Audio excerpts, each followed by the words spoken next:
Hey everyone, and thank you so much for joining us. My name is Akursh, My name is Cami. and we have got a very special guest with us today.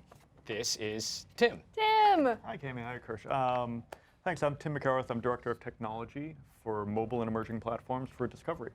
Well, thanks again, Tim, for joining us. I'm telling you, it's such a huge honor to have you here as we talk a little bit about multimodal and how Discovery is using them.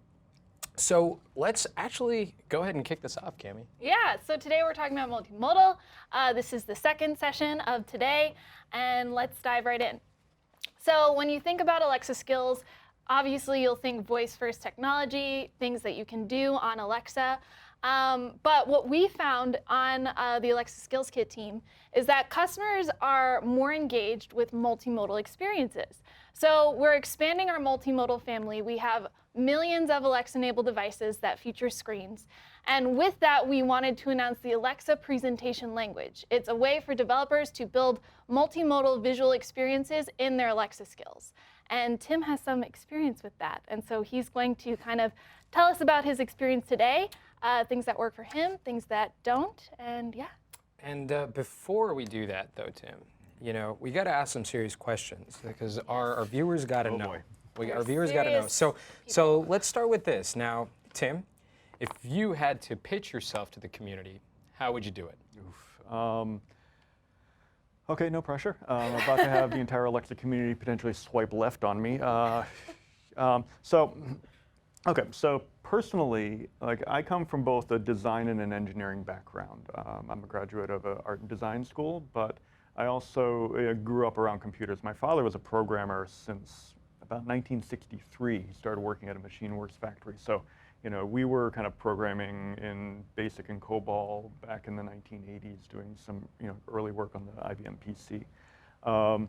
Since then, I've kind of done a little bit of both. So, the way I see myself is, trying to bridge that gap between product design and engineering, and really kind of develop user experiences with a focus on like how users really want to interact with digital interfaces. Now, at Discovery, it's a great place to be. I work very closely with Food Network, HGTV. We're also brands like Motor Trend, Animal Planet. Brands and experiences that allow people to kind of build their lives and the things that are important to them around, like how they eat, how they create their home, their pastimes that are important to them. So there's just a lot of content, a lot of experience to play with. That's awesome. So with that in mind, we also want to know, how did you discover Alexa and the Alexa community? Well, I started working with Alexa back in 2016, so fairly early on. We have a great product team at Discovery, and they kind of recognized, because of the rate of adoption of the Amazon Echo devices, that this is really going to be much more than just a novelty. This was a new way that customers could engage with our content. And rather than wait around to see how the platform evolved and jumping in later, that we wanted to start exploring how we could use the voice interfaces and conversational interfaces to kind of deliver our content and our experiences and our personalities and our information really in a more direct way to our customers. So we started building a Food Network skill back in 2016, and we're expanding on that ever since.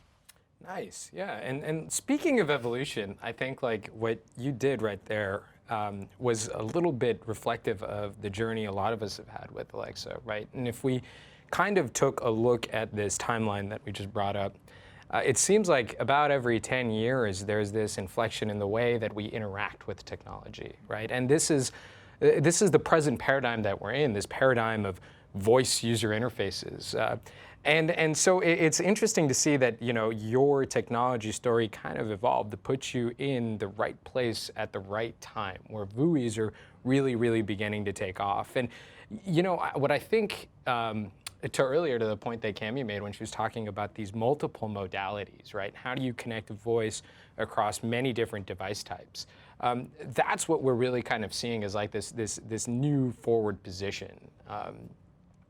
So how many skills have you really been a part of developing or producing, And then which one was your favorite? Okay.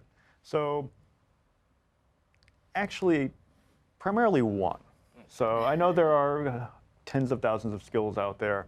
I've been primarily developing the skill for Food Network. Now, I did get the T-shirt for it, so Ooh, very nice. so Free it's nice to get the cash and prizes. But we've done some additional skills as well. So Food Network has just released a trivia skill called 5-course trivia. We've done features within the Food Network skill, like the flavor wheel and Valentine's feature called Date Your Dessert. And personally, I've developed some skills just for myself, my own utility, one around alternate side of the street parking in New York City. Also, I created my own personal joke bot because, no offense, but some of the Alexa jokes are terrible. So I created a Mitch Hedberg joke bot just for my own family. What's a good one that the bot says? Well, the delightful thing about creating a Alexa bot for a comedian like Mitch Hedberg, who has a very specific delivery, is to hear how Alexa delivers somebody else's jokes. Oh. So it's kind of a meta experience. It is hilarious. I'll have to check it out. Yeah.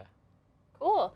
Well, with that said, our skill store has over 80,000 skills, and this number is growing every day. And the skills are made by indie developers, by major influencers like Food Network. But it's important to recognize that all of these are voice first. We're following a voice first initiative. But a grand majority of them do have some sort of component that would require you to look at multimodal and see where your brand fits. And so with that in mind, it's important to not only consider your voice-first approach, but also nod our previous generations of technology and recognize their influence within the voice community. So with that in mind, Tim, what makes you most excited about voice? What really excites me right now is I do feel like we're in the beginning of a shift in the way humans interact with digital interfaces. Back to your previous slide, we went from the early days of PC into the web into mobile 10 years ago. And when you see that shift, it's a shift in teaching ourselves how to interact with digital interfaces. Way back in the day when my father first started programming computers, it was very close to the metal. He's writing, using punch cards and assembler code. So talking almost as much as you can, directly to computers in their own language. Now we have that shift where the expectation is that digital interfaces are going to understand us. That as engineers and as designers, we're going to do the heavy lifting so that users can talk in their most natural language. So for me, it's really an entirely new way of connecting with customers and users. And we're still figuring it out, and that's really the exciting part. Like, we don't know exactly what those expectations are going to be in the future. So being involved in it now feels very exploratory and feels very innovative. Yeah. And the other really exciting thing is platforms like Alexa. It's almost a part-time job for us just to keep up with the feature set that comes along. Yeah. And as engineers, to be able to communicate those new features up to our product and design teams so that we can collaborate with them to figure out how that more effectively delivers some of the experiences we're looking to give. Definitely. I really, I have to say, I really connect with that whole romantic notion of this exploration that we're kind of doing. And it's like, this is something that we're collectively really experiencing as a community. And yeah, as sort of our best practices evolve, so does some of our tooling, right? We came up with APL for exactly the sort of challenges that we started to understand only as we started to sort of enter that direction of exploration, right? With APL, right, the challenge becomes so interesting because we're in this voice-first world. The screen is only there to really augment what you're saying, right? It's only there to add a little bit extra on top of what Alexa and the customer are really going back and forth about. So you really have to have this capability where you can optimize one visual display across all sorts of form factors and modalities. And that's why we did come up with APL. It allows you to deliver richer interactions. For instance, right? It is optimized and lets you scale displays across all sorts of device types and sizes. We've also thought about the idea of navigating through an experience with your voice alone, and sort of simplifies the control mechanic around that.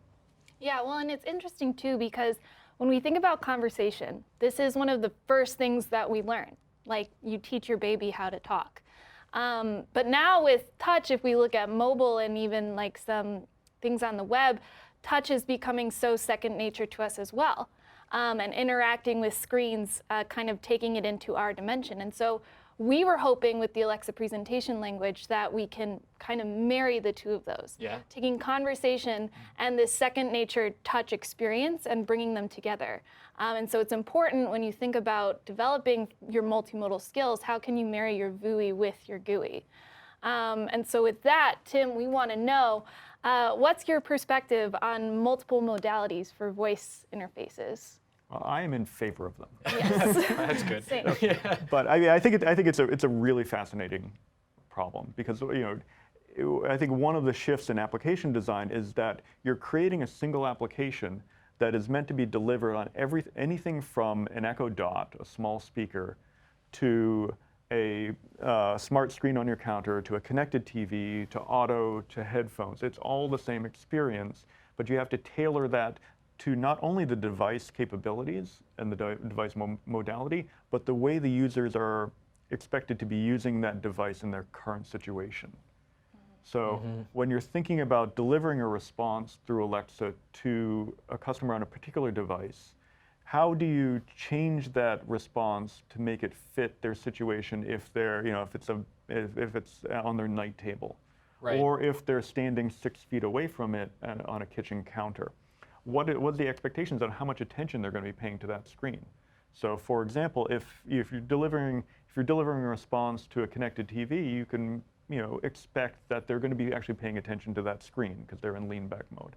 However, if it's a smart screen on a kitchen counter, they may not be looking at that screen at all. So you have to make sure that you're giving the information through your speech response, just in case they're not fully engaged with that screen in that particular context. And then if there's no screen at all, you have to be able to give them the complete information of what they're looking for via voice alone. So you have to pay attention not only to what the user is asking for, but what the device is capable of presenting and what are your expectations on what the user may be doing in their lives. So that you're really, again, it's about adapting your interface to the user to make it as easy as possible for the user to get what they need. Yeah, definitely. There's this whole focus on these assumptions that are going to be driving the application design based on exactly what you said, which is like the situational context that the customer is in, which actually talks about the whole design piece. Yeah. So we're thinking about the device characteristics and the context in which your customer will use the skill. But from a technical perspective, it's also important to see where these visual components fit in. And so a customer would say, Alexa, open the Food Network and take you through some kind of prompt. But how does that prompt actually formulate itself? So the device listens to what the customer says after the wake word. We understand that the invocation phrase is Food Network, and then there's some sort of utterance that's said afterwards. This utterance is the action that the customer wants to perform within your skill. That's taken up to the Alexa service in the cloud, and that's where we do the automatic speech recognition and natural language understanding to take what the customer says, take that utterance, and match it to the interaction model that you built, their intent, the action that they want to perform. This is all something that you, as the developer, would define. So that is pushed through your skill API, so that way you get the intent. The intent is then a function that lives in your Lambda service or behind an HTTPS endpoint. And as with any function, there can be variables or parameters from that function, and that is slot values. So all of that is then sent to your Lambda service in the form of a request, and that's where you can perform any API calls, web service calls to eventually formulate your response, how Alexa will respond to the customer. This incorporates your output speech, which is in SSML, speech synthesis markup language. But aside from the output speech, this is where the visual component comes in. This is where you have to then deduce, okay, this is what the customer is saying, this is how Alexa is responding. Let me create a visual experience that can easily match that. It isn't the full experience, but just how you see I'm talking with my hands. If I was on mute, you would just see my hands flailing and not really know the context, but it helps the experience. It helps me get my point across. And so that would be a document written in APL. Then you would send that with your output speech back up to the Alexa Service Cloud. The multimodal components are then interpreted and inflated on the device, and then your response is served to the customer. So all in all, for you, if you want to inject this multimodal feature within your skill, it's pretty simple. It fits easily into the Alexa service lifecycle. It comes just at that output speech point. You want to create a visual component that matches your output speech. Also, what I do find remarkable about this, is that all of this is happening during every interaction that you have within a few seconds, right? So you say something, this round trip is going over to the cloud, all of that speech to text, and then the inverse, right? Taking text over to speech. That entire thing is just happening dynamically. Yeah. And because we do have this service on the cloud, right? That's how Alexa just keeps getting smarter every day.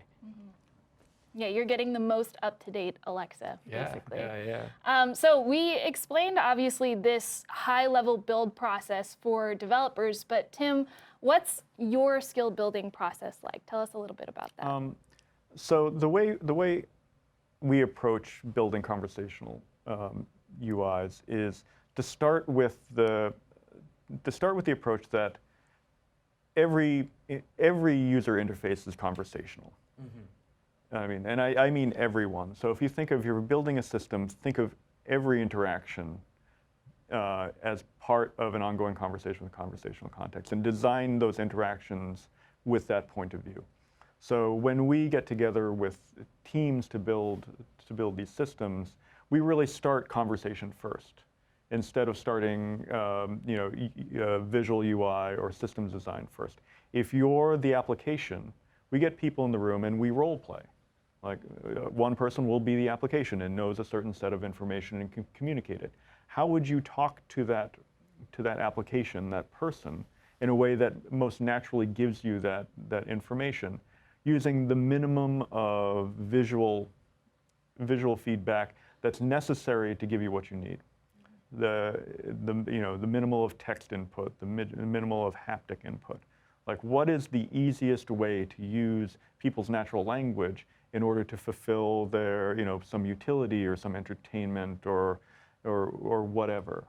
So do you actually get people into a room, have them act it out, and then you have other people observing? It's like improv theater. Oh my gosh. That's awesome. And so this is a part of your job and your team's job. I can't believe some days I get paid to do this. Yeah. But no, it's a tremendous amount of fun because it's fun, and it also feels like you're designing something that's going to make somebody's life easier. That's going to make them less reliant on pulling things out of their pocket and spending time navigating through trees in order to get a piece of information.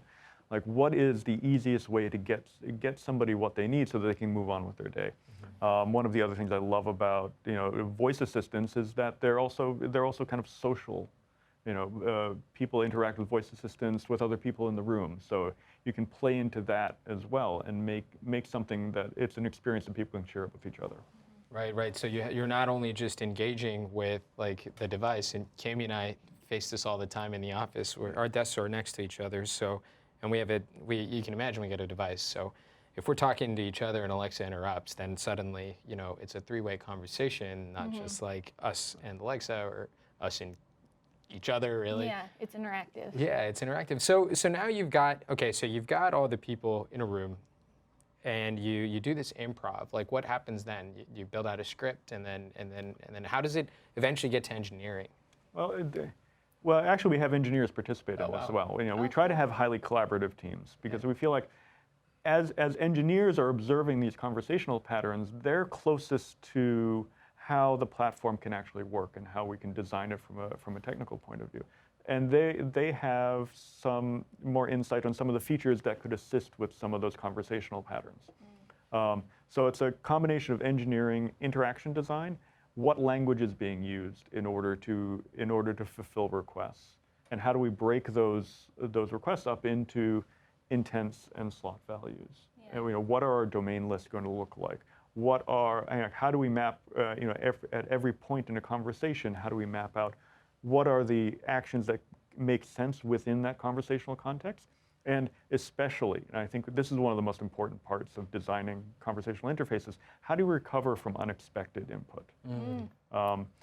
I feel like, Yeah, we're the ones who are like, I feel like half our lives are unexpected. and I feel like this is very important when designing conversational interfaces. It's fundamentally different from visual interfaces because the expectations of users are much, much higher. Like if you ever go into a country where you don't speak the language and you get off the plane and you're starting to try to interact with people, there's a certain level of anxiety that happens there. Yeah, completely. And I think, just in my opinion, that's because we have this very deep need to understand and be understood in our natural language. And if we feel like that's getting shortcut or short-circuited, that it provides a level of, I'll call it anxiety, that you don't normally get from, computer interactions or visual interactions because the expectation is different from how it's going to work. So it's very important for us as designers to figure out how do we recover from unexpected input, misunderstood input, conversational paths that go awry, and how do we guide the user back onto something that's going to be useful for them? Because I think the most important thing you can do when responding to unexpected content is to at least give some indication that you understood what they said, or at least you may have understood what they were trying to do, and at the very least say, I'm sorry, I didn't understand what you said, but here's some suggestions that can get you back on track. Yeah, well, and conversation is it's so fluid. And so it's hard to imagine as a developer being able to capture every single thing a customer might be able to say. While with visuals, it basically stays the same. The OK button is always going to be in the bottom right-hand corner of the screen. But what's nice about using the Alexa Skills Kit is when you're starting to formulate these utterances, it's not just this static array or enum of things that you can potentially capture within your skill. It's training data. You're training Alexa to be able to understand your skill, understand the context of your skill, and understand the nuances in speech that people can potentially say. Because, customers are going to be using your skill potentially all over the world, and they say and try and accomplish things differently with conversation. And so Alexa gives you that nice cushion to be able to offer her examples of what a customer can say, but then you're assured by her AI that she can completely understand what the customer says. Yeah. So with that. Ooh, are we going to go into our fun segment? Yes, okay. It's fun time now. Okay. So we've got this next segment. We've been trying to find like a good brand for it. We're gonna. What do we want to call it? You had an idea. I did. It was called Framed Opinion. I don't know if it's going to catch, but in my head, you've got like some classy jazz music playing right now. Okay. Yeah. Okay, good. We're all in the mood. All right, so this is what we're going to do through this next segment. We are going to take a deep dive into how you developed the Food Network skill. Yes. And the way we're going to do it is we are going to show you a screen. We're going to show you an experience. It may be on a device, may not be, maybe a certain size or shape, maybe a portion of your skill. And what you got to do is you got to tell us a little bit about how you designed it, what was the thinking behind it, and we'll poke at it together. Yeah. How it fits into your skill. Yeah. Okay. So Cool. you ready? Okay. I'm All ready. right. Let's do it. Let's do it. All right, Cam, you want to give the drum roll? That's a drum roll. First screen. Okay. Eggs Benedict. Oh. I'm so hungry. Yeah. All right. Fine. So the first thing I think of is how well our product design team works to create these visuals. Yeah. We have an outstanding design team, and they're a pleasure to work with. The thing I think of when I look at the screen is one of the issues is how much information do you put on a screen in order to give customers enough information to take action without overwhelming them with visual information. Again, you keep thinking this is a voice-first interface. So on a countertop device like an Echo Show, we're giving a fair amount of metadata around this particular recipe, giving some visuals, so because in recipe selection, visuals are very important, but not overwhelming them with information, and also giving them some guides on how they can dive further into this particular recipe. When I look at the fact that we leave a lot of space around some of the text content so that we don't feel like it's just an article page that they're forced to read.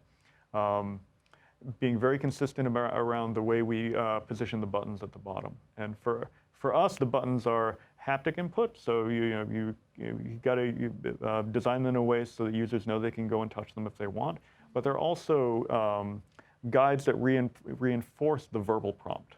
So, along with this screen, we're saying, here's Egg Benedict by the chef name, and it's going to take this long to make. And then we give the prompt command. You can look at ingredients and directions and play the video and email it. But people may not remember all that stuff. So where the visual component really shines is to reinforce some of the information and some of the prompt guardrails that the voice is giving you. Yeah, yeah. You mentioned this would be like a countertop device. So I imagine, I've got, my hands are all messy with, what do hands get messy with? Well, with eggs, I eggs guess. and eggs Oil and and flour breadcrumb and it's just, they're ready to be fried basically. My hands are ready to be deep fried. If you cook like me, it's going to be a mess. Yeah. Sounds like we cook alike. But yeah, and then but what I do really like about it is that the information's up front, like all the things that I would imagine would be the things that I need to know while I'm in this state where I can't use my hands. I look at the screen and I'm like, oh, okay, yeah, that's easy. I can rescue this terrible mess that I've created by following this recipe. You've got the prep time and the cook time and then the total. I do like how that's stacked, like you got the total at the top and then prep, because that's what you're usually looking for. But what about those buttons down there? I like those because in a voice experience, you're not used to having a menu, right? But you need these prompts somehow. Right. Yeah. Well, it's nice because, to get to this display, a customer might say, tell me more about Eggs Benedict breakfast salad. But not only am I presumably hearing more about it from Alexa, but it allows me to go deeper into the skill and ask things that I normally probably wouldn't ask. Like, can you email this to me? Give me the step-by-step directions, et cetera, et cetera. So the visuals, again, they're complementing my current voice experience, but when I look at it, I can actually go further into the skill and kind of check out the edge cases that I normally wouldn't know the skill could do because I'm just listening to it. So again, it's not necessary, but it furthers my interaction, and it's just beautiful to look at. It is. It makes me hungry. We think of designing visuals for a voice-first interface the same way that you would design an effective verbal presentation. If you're giving a presentation, the guidelines are always give most of your information via voice, but use the visuals as support. Right. If you try to give too much of the information on your slides, then people are going to lose focus too much on the visuals and no longer pay attention to you, and then the experience becomes fragmented. Yeah. So the approach is very similar when trying to do a voice-first experience using some supporting visuals. Right. Yeah. Cool. Okay, are you ready for the next one? Yes. Okay, all right. Ready? I'll do the drum roll. Oh, okay. What's going on here? Okay, so we got the same recipe, Yep. but we have it on a couple of different modalities. So here we have I'm assuming because it's a circle, it's going to be the spot. Yep. Yes. Which of course is a 2.5-inch circle. Yeah, not a lot of real estate. I keep it in my bedroom. It's on my nightstand. Yeah, it's on my bedside table. Yeah. And then the other one is probably a connected TV device, maybe a Fire TV. Yeah. So, yeah. So if you think responsive design is difficult on mobile devices, think about trying to design an experience between a 2.5-inch circle and a 72-inch TV. But the nice thing is that APL kind of supports that. And one of the approaches that we took on how we present information on those different device types is what are we expecting people to do on those devices? So, for example, on the on the spot, we give them the option, we put forward on the screen the option to play the video or email. Because we don't necessarily expect on a screen that small that people are really going to be reading ingredients or directions. Right. You know, if something is more of a nightstand clock, then that's not really our expectations. They can always get that information if they want, but that's not the interface that we're going to put forward to them. Whereas on connected TV, they've got all that screen real estate. We're going to be a little bit more forward on playing video and getting more detailed ingredients and directions. And the nice thing is that this is all the same template that goes from smaller screens to larger screens, and we can expand and rearrange based on the specific device capabilities. Yeah. I like the reduction in the interface, right? So, I do keep this by my bed, and it's intentional, right? Because the form factor is like a clock, but I imagine that the most powerful motivation for me getting out of bed before 9:30 a.m. on a Saturday is what I'm about to eat, right? And so I think about it, and I'm like, oh, hey, I could watch something, and I'm just putting myself here, Saturday. Yeah, I know, Saturday's coming up, right? I got Eggs Benedict breakfast salad, and I can watch the little, the reel on it and get super hungry, and then I can email the instructions to me. I know that if I carry myself into the kitchen, the same experience can guarantee more details. Right. Well, and from a technical perspective, I always bring it back to the technical side. It's nice because with APL, you have access to the device characteristics not only in your document, but also on the skill side. So if you really wanted to, you could actually tailor your voice component to the current device. If you have a TV, obviously, more cases than not, you're looking at from a distance. You understand the purpose of a TV is to watch. You could be sitting back relaxing on your couch. Meanwhile, if you have it on your Echo Spot, you might be getting ready for your day by brushing your teeth or something. So your voice component could be a little bit shorter. Obviously, you want to maintain the same experience per device because you don't want one device to offer more than another. But it's just a way to consider your customer and consider that the device that they're on. It allows you to think about your voice experience in anher dimension, which is cool. For those because you took it to the technical street.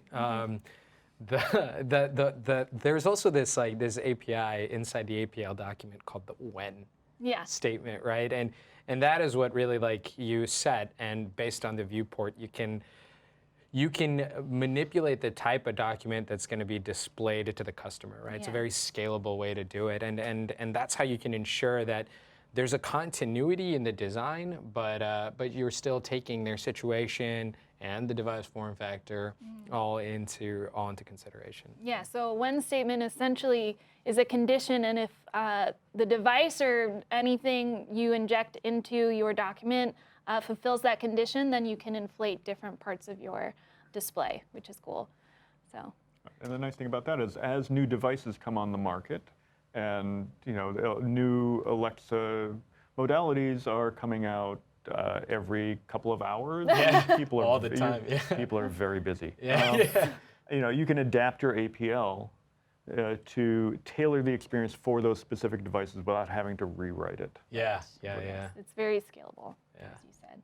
Cool. Next one. All right, next one. I'll take the master button on this. Okay, ready, Tim? I'm ready. Okay, I'm ready. Bring it. What's right. going on here? I love chicken. Okay. We're going directly to the restaurants. I know. I was saying, is it lunchtime yet? Because eat for the rest of the day. So a couple things spring to mind when I look at this. One is, the use of the hint text at the bottom. So being able to use this standard Alexa hint text, which is a visual motif that Alexa users are become accustomed to across all skills. So making sure that you're carrying those ways of interacting with Alexa in a standard way across, so that people can know what they can do. Also, this is a search result. So a couple of things that are kind of important to play back is when you're searching for chicken. Again, back to my point of making sure the user knows that they've been understood, is to play back that search. Yes, I'm returning exactly, here's what I heard that you said, so I'm returning that as chicken recipes, just to confirm that. Also, trying not to overwhelm the user with information, but giving them enough information to make another decision to move on in the conversation. One thing about the hint text is it can actually, suggest things that may not be initially apparent from the interface itself. For example, in this case, play the first video. The user may not know that they can go, because there's a video icon on that first recipe, that they can just go straight into playing that video without having to take an intermediate step into pulling up the recipe. So that may be something that's a convenience. Like I just want to watch Barefoot Contessa make a chicken because that's what puts me in my happy place. Yeah. And it does. Yeah, and it does. It does. So I can go play that video. Now we're training the user on some of those shortcut queries that they can that really makes conversational interfaces shine, that they can do within your interface. So maybe the next time they see a carousel with that play icon, they know they can dive straight into that video. Yeah. Yeah. The search problem is really interesting, right? It's something that is so natural for us, right? The first thing we do is we ask a question. Like, context aside, right? Like, if you're trying to move on something, you generally ask a question, and you narrow it down. And in voice, with like a multimodal display, right? You've got a tremendous advantage here. Like, when in a conversation, you share maybe two things, right? Two highly accurate results. And that's a strange way of looking at it, but if I was like, hey, Cami, where's the best place to get a haircut? You would give me like one or two results, right? Yeah, or you would say, I have no idea. Yeah, you're like, I don't even need a cut my hair. I actually don't, but besides the point, like, the thing is you get one or two results, but with the multimodal, and this is what I like, is that's exactly what's going on here, right? You've got this carousel that can sideswipe, but we're still showing two sort of highly accurate results based on your search for chicken, right? I'm assuming these are ranked by like popularity, but you got like 1,590 reviews, right? So these might be the highest ranked ones, but that's okay. You give two results that are sort of based on a strong opinionated assumption, and then you've got this little left thing that's teasing you that shows that there's much more. And so, verbally you can kind of start to explore, and it gives enough of a hint for the customer to keep going. Yeah. Well, and I love the hint on here because obviously when you see a screen like this, people are going to be inclined to swipe. But again, what if your customer has food all over their hands? What are they going to do? Right. You need to have voice components that allow you to perform the same actions on screen as you would with your finger. And so being able to say, play the first video, I don't even have to say, play the perfect roast chicken recipe. I can say, play number 1. Scroll to the left, scroll to the right. So again, it just marries Vui and GUI together, which is not something that we have seen before. And it's very interesting, and it allows your customer to feel like they live in a more ambient technology space in the comfort of their own home. All right. Okay. Yes, I Next believe one. this is our last one. This is Okay. the last one. Are Yeah. you ready? Make it good. Okay, we'll make it good. We'll make it Awesome. cilantro. Oh, what is Okay. this? I So, love cilantro. yeah, All what right. is flavor wheel? So What is so I need a little bit of context as to what the flavor wheel is, and I of course encourage everyone to go to the Food Network skill and ask them to spin the flavor wheel. We wanted to figure out a way to do something fun on voice that actually gave people information and did it in a way that kind of leveraged some of the more fun aspects of using a voice assistant. So flavor wheel just mimics, you're spinning a wheel and you get a random flavor like cilantro, and it gives you a little bit of information about it.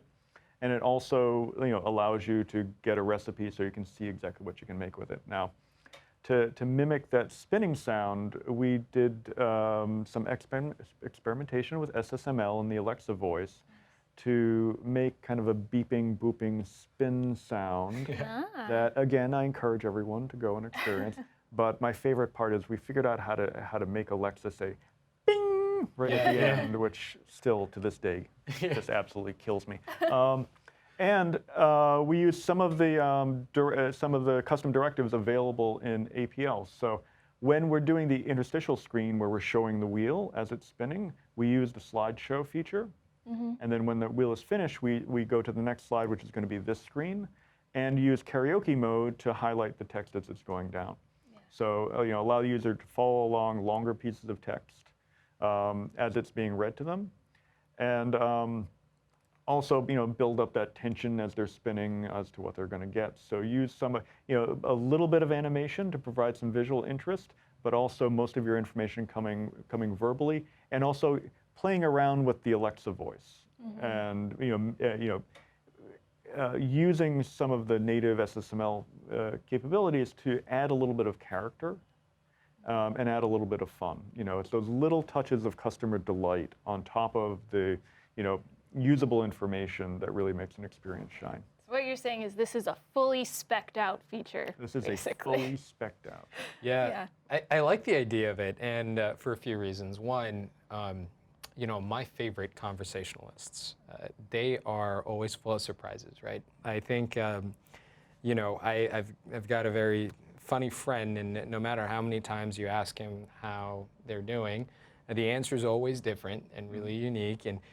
But there's just enough predictability there. Like, I know I'm going to get something different, and that's kind of what Flavor Wheel I see fits into, right? It's this little Easter egg styled feature that takes advantage of the fact that, hey, we've got this, this very flat, broad GUI that should be able to take any sort of interaction and give you something interesting, fun, but predictable result, right? Like you got the Bing that you're predicting and waiting, but you don't know what's going to come after that, right? Right. And we have several different variations of the spin sound, so it's also from a voice response point of view to vary up your responses so that it's not exactly the same every time. It's predictable in that you're going to get a spin sound, but there's a little bit of additional delight that it may be a little bit different each time. Yeah. That's awesome. You also mentioned two things, slideshow and karaoke. Yes. The slideshow is using something called a pager component, which is cool because, again, it yields the ability to do animations on screen.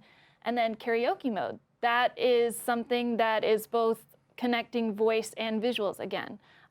Alexa syncing up with what is being displayed on screen and highlighting line by line. That sends a command. So you can send commands alongside your APL document that will kind of manipulate or configure some certain things that are displayed on screen that match your voice component.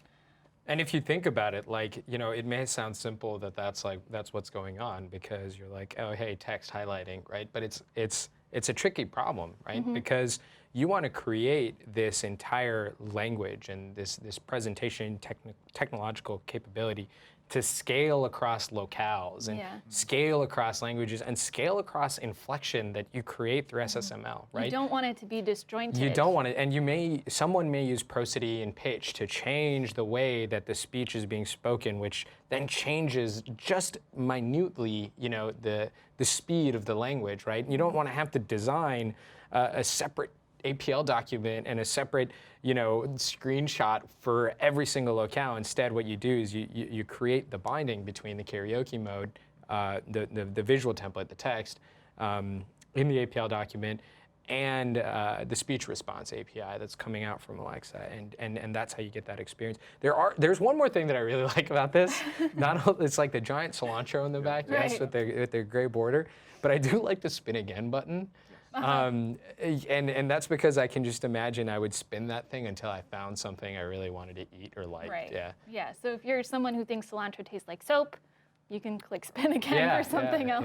Yeah. It's like having those conversations where you're just not sure what you want. Yeah, exactly. Well, all that said, with APL, all of this experience is very buildable. You can reach these tens of millions of multimodal devices with one language. And Tim has done so very effectively with the Food Network skill and many others. And this device family is only going to continue to grow as we see Alexa in different places. And so by utilizing the Alexa presentation language, you have the ability to deliver a full experience to your customers that is both engaging via audio and visuals. That's right, and we've got some assets here, so if you're really interested in learning a little bit more, definitely visit us on these links. We've got alexa.design/multimodal. We have github.com/Alexa with all our code, and github.com/Alexa Labs. And feel free to try out the Food Network skill, or we've just recently published Food Network's 5-course trivia. That's right.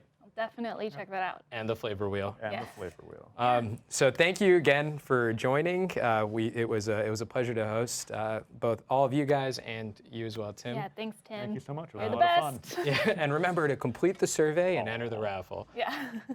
Cool. Thanks, All right, guys. bye, Thank everyone. you.